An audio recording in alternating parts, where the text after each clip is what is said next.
Hello, great മീഡിയാസിലേക്ക് സ്വാഗതം. ജയസൂര്യ നായകനായി എത്തിയ ആട് 3 ബ്രഹ്മാണ്ഡ ചിത്രമായി അഴിഞ്ഞാട്ടം തുടരുകയാണ്. സിനിമയുടെ രണ്ടാം ദിനത്തിലും മികച്ച രീതിയിലുള്ള കളക്ഷനുമായി ഈദ് ദിനം അതിഗംഭീരമാക്കുകയാണ് സിനിമ. ആദ്യ ദിനത്തേക്കാൾ കൂടുതൽ കളക്ഷനാണ് സിനിമയ്ക്ക് രണ്ടാം ദിനം നേടാൻ കഴിയുന്നത്. ഇന്ന് 1654ഓളം ഷോകൾ ഇതുവരെ ട്രാക്ക് ചെയ്യപ്പെട്ടപ്പോൾ 3,30,800,000 മുകളിലുള്ള ടിക്കറ്റുകൾ വിറ്റുപോവുകയും ഇന്നലത്തേന് മുകളിലുള്ള ഒക്യുപ്പൻസി 75% ഇതുവരെ വന്നിരിക്കുന്നത്. അതുകൂടാതെ കളക്ഷൻ 5,50,00,000 രൂപ ട്രാക്കിങ്ങിലൂടെ ഇപ്പോഴേ കടന്നിരിക്കുകയാണ്. ഇന്നലെ ഫൈനലായി വന്നത് 5,90,00,000 രൂപയാണ് കേരള ബോക്സ് ഓഫീസിൽ നിന്ന് സിനിമയുടെ കളക്ഷൻ വന്നത്. വേൾഡ് വൈഡ് ആയിട്ട് സിനിമയ്ക്ക് ഞെട്ടിപ്പിക്കുന്ന കളക്ഷനാണ്. 18 കോടിയാണ് സിനിമ ആദ്യ ദിനം നേടിയത്.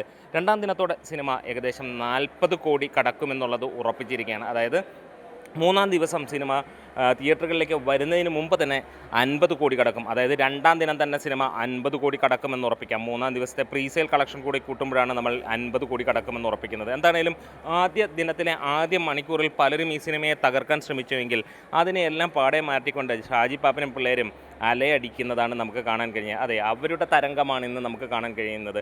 2026 ഏറ്റവും ഗംഭീര തുടക്കമാണ് ഈ സിനിമയ്ക്ക് നേടാൻ കഴിഞ്ഞിരിക്കുന്നത്.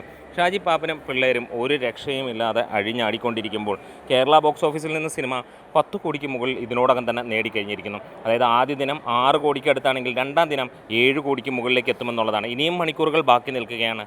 എക്സ്ട്രാ ഷോസും അഡീഷണൽ ഷോസുമൊക്കെയായി അയ്യരുകളിയാണ് നമുക്ക് ഇവിടെ കാണാനുള്ളത്.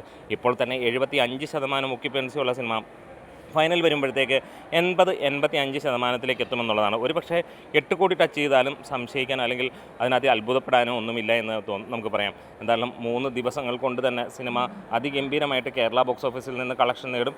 അതായത് ഏകദേശം 18 കോടി 19 കോടിക്ക് മുകളിലായിരിക്കാം 3 ദിവസം കൊണ്ട് കേരള ബോക്സ് ഓഫീസിൽ നിന്ന് മാത്രം സിനിമ നേടാൻ പോകുന്നത്. മൂന്നാം ദിവസം സിനിമയുടെ പ്രതീക്ഷിക്കുന്നത് 55-60 കോടിയോളം ബോക്സ് ഓഫീസിൽ നിന്ന് നേടുമെന്നുള്ളതാണ്. അതായത് 2 ദിവസം കൊണ്ട് സിനിമ 40 കോടിയും കടന്ന് കുതിക്കും. അതായത് ഒരു രക്ഷയും ഇല്ലാത്ത കൊലത്തൂക്കാണ് ഈ സിനിമയ്ക്ക് വന്നിരിക്കുന്നത്. കേരളത്തിൽ നിന്ന് 6 കോടിക്കടുത്ത് നേടിയപ്പോൾ 11 കോടിക്ക് മുകളിലാണ് വേൾഡ് വൈഡ് ആയിട്ട് മറ്റ് സ്ഥലങ്ങളിൽ നിന്ന് സിനിമയ്ക്ക് ലഭിച്ചിരിക്കുന്നത്. എന്താണ്, ഷാജി പാപ്പനും പിള്ളേരും അഴിഞ്ഞാട്ടം തുടർന്നുകൊണ്ടേയിരിക്കുന്നു. ഇത് എത്രയും പെട്ടെന്ന് ഫാസ്റ്റസ്റ്റ് ആയിട്ട് 100 കോടിയിൽ കയറുന്ന ചിത്രമായി മാറും. വീഡിയോസ് ഇഷ്ടമെങ്കിൽ സപ്പോർട്ട് ചെയ്ത് തരാം. എന്തായാലും കളക്ഷൻ അതിഗംഭീരമാണ്. ഇതിനോടകം തന്നെ 6,65,000-ഓളം ടിക്കറ്റുകളാണ് വിറ്റുപോയിരിക്കുന്നത്. ടോട്ടൽ ഓവറോൾ ഒക്യുപ്പൻസി 75%-അടുത്തേക്ക് എത്തുകയും ചെയ്യുകയാണ്. അപ്പോൾ നമ്മുടെ വീഡിയോസ് ഇഷ്ടമായ സപ്പോർട്ട് ചെയ്ത് തരണം. Great medias.